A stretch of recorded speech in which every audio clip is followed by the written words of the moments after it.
හොඳයි ස්ටිල්සන් YouTube channel එකේ තවත් එක් වීඩියෝ එකකට සාදරයෙන් පිළිගන්නවා. ඉතින් අපි අද වීඩියෝ එකේදී කතා කරන්න බලාපොරොත්තු වෙන්නේ මේ Excel වල ඉන්න අලුත් අප්ඩේට් එකත් එක්ක ඇවිත් තියෙනවා check box කියන එක. අනේ check box භාවිතා කරලා කොහොමද මේ අපේ progress daily progress එක to do list එකක් කොහොමද නිර්මාණය කරන්න කියන එක අපි කොහොමද නිර්මාණය කරන්න කියලා මේ වීඩියෝ එකේදී අපි කතා කරන්න බලාපොරොත්තු වෙනවා.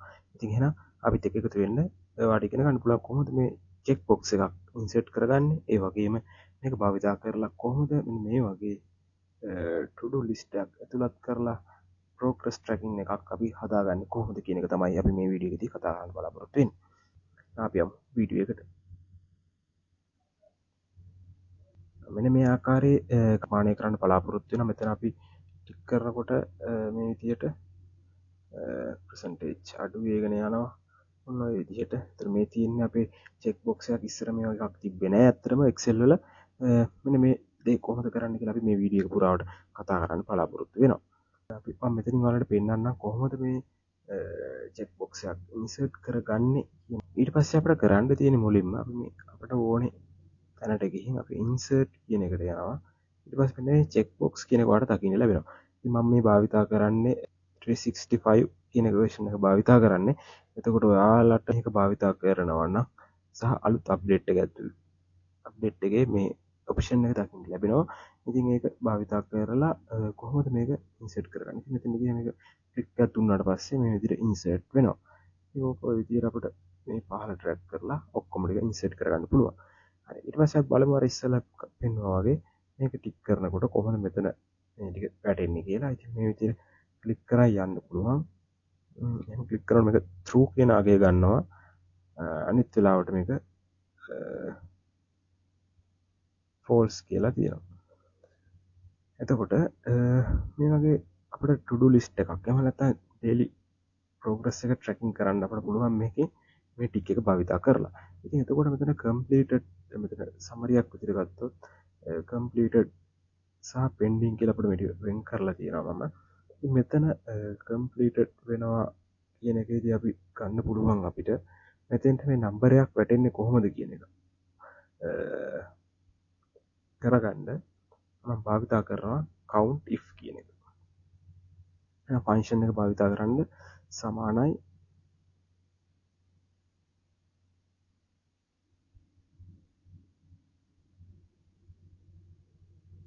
count if කියලා ඊළඟ ටැබ් එක ප්‍රෙස් කරාට පස්සේ range එක අහනවා. ඉතින් අපි මේකට දැන් ගන්න මෙන්න මේ range එක නිසා මම මෙන්න මේ ටික මේ විදිහට සිලෙක්ට් කරනවා. ඊට පස්සේ අපිට මේකට criteria එක දෙන්න කියනවා. criteria එක විදිහට මම කමාවක් දීලා මෙතන true කියන අගය දෙනවා. true කියන එක. එතකොට අපි මේ වගේ දෙයක් ටයිප් කරනකොට මෙතන ඩබල් කොමා ඇතුලේ දාන්න ඕනේ.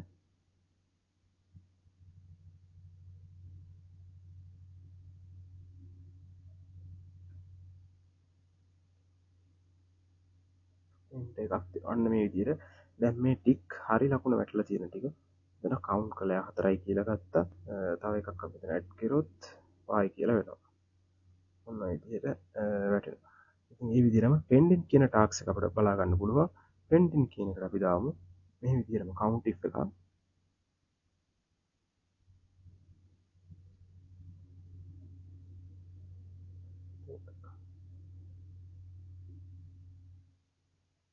ඉතින් මේ ෆන්ක්ෂන් ගැන ඔයාලට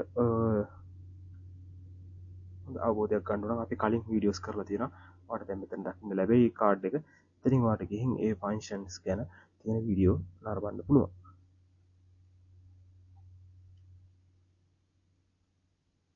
මේ විදිහට රේන්ජ් එක දීලා මම මෙතනදි ලබා දෙනවා ක්‍රයිටීරියා එක විදිහට false කියන එක.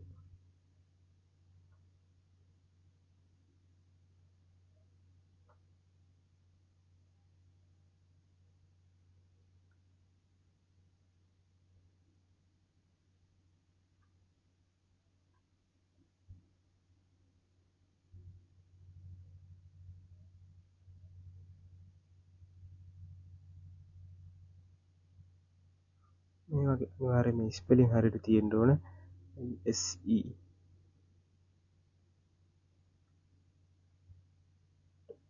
හතර පහක් විදිහටනේ තියෙන්නේ.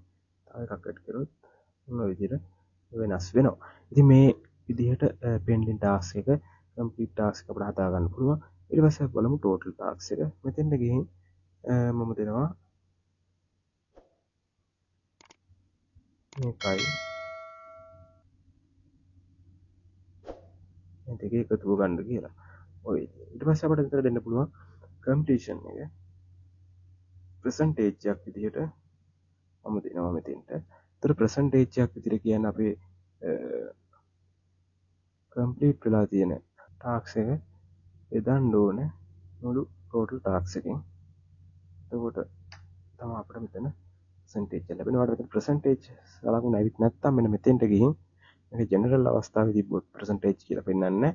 මෙතෙන්ට ගිහින් මේක ප්‍රසන්ටේජ් කියන ටික් එක දාගන්න. එතකොට මෙතන ප්‍රසන්ටේජ් එකක් විදිහට මේක දකින්න ලැබෙනවා.